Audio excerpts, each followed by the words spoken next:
Croeso I Brew yn y bar, gyda fi, Nathan Brew. Chi'n gweld beth wnaethon ni fyna?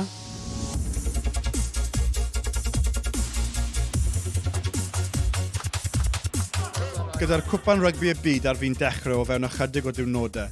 Dwi'n ffodus ofnadwy I gael y fraint o teithio o gwmpas Cymru I ymweld â'r clwbiau rygbi lleol I ceisio cael blas o'r wahanol ffordd mae'r clwbiau yn cefnogi y boes yn ystod y pencampwriaeth.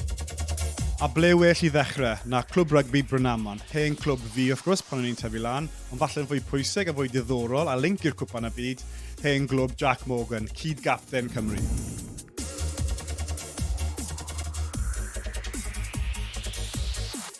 Ni yn y bar gyda cefndryd Jac Morgan, Ifan a Harry. Pa mor prowd oedd y teulu pan clywch chi bod Jac Morgan yn mynd I bod cyd-gapten I Cymru? O, ni diffyg credu fe. Oedd e'n dydd emotional. Fi'n ni'n mynd anniwch yn Caerdydd. A fi diffyg credu mae'n mas I Ffrainc I chwarae yn y Cwpan y Byd. A mae popeth yn digwydd mor gloi. A ni jyst fod prowd o'r teulu. Ych chi wedi clywed oedd I Jac ers I fe oedd yn mynd mas I Ffrainc? Siaradus I fe bore yma. Dwy mas na. Mae'n treino'n galed hefyd. Ond fi gymryd mynd i'n enjoy fe anyways. So, gwef yn mynd ar y fe. A fel ych chi'n credu bydden nhw'n Cymru yn mynd, bydden nhw'n mynd trwy i'r cwarteri a wedyn ymlaen o fyna? Gobeithio. Wel. A fi'n credu bydd ni'n neud yn dda. Gobeithio bydd ni'n ennill y gêm cyntaf I cael momentum, confidence. A mae'n ni wastad yn neud yn dda yn Cwpan y Byd. Mr Jones, quick fire round. Gareth Davies neu Thomas Williams? Thomas Williams I fi. Gareth Anscombe neu Lee Halfpenny? Anscombe. Jac Morgan neu Tommy Reffel? O, Jac Morgan. Yn hawdd yma, yn hawdd. Tommy Reffel. Quick fire question fan hyn. Dan Bigger neu Sam Costello? Dan Bigger. Dewi Lake neu Ryan Elias? Dewi Lake. Louis Rhys-Samit neu Josh Adams? Josh Adams. Aaron Wainwright neu Clwb Falatau? Wainwright.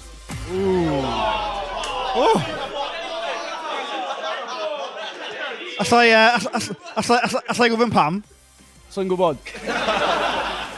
Cymru neu Fiji? Cymru. Okay, great stuff.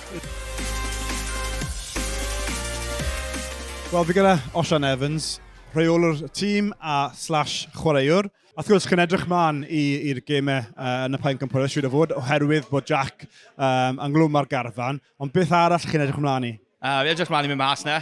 Fi a cwpl o bois yn mynd mas nos o fori. Ar y shuttle mas na, campol ar yn bod o. So chi'n mynd i'r gemau yn erbyn Fiji. Unrhyw gem arall ar ôl ni? So'n siŵr fi'n siarad y teulu amdano gobeithio os ni'n mynd trwyddo i'r quarter finals mas I masau.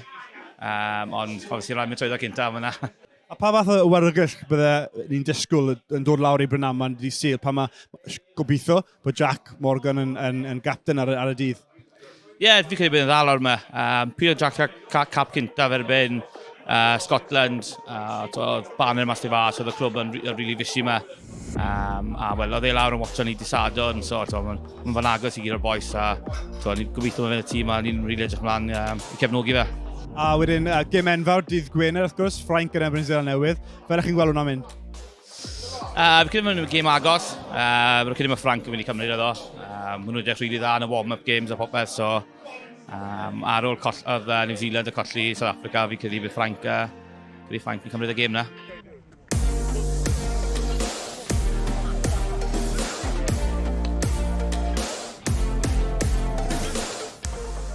Ers 20 mlynedd ar ôl cael cap fi dros Cymru, a hefyd ar ôl 20 mlynedd o Clwb Rygbi Brynaman yn gofyn am llun, oedd yn bleser I fi I roi y llun yma I Clwb Rygbi Brynaman. Diolch yn fawr. Diolch yn fawr iawn, mae'n bleser. Mae'r ddau o chi bod dau frawd wedi bod yn Brynaman a chwarae I Ieuenctid Brynaman, a ger bod Aled wedi wario chydig yn fwy na ti. O, diolch, Mel, diolch. Dim ond jyst I atgoffa ti, di fe.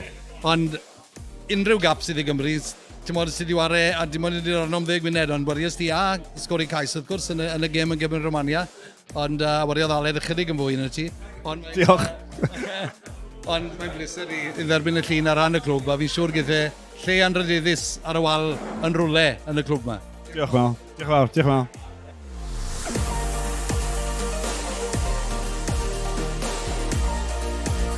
Byddwn ni nôl yn Clwb Rygbi Brynaman dydd Sul am fwy o briw yn y bar.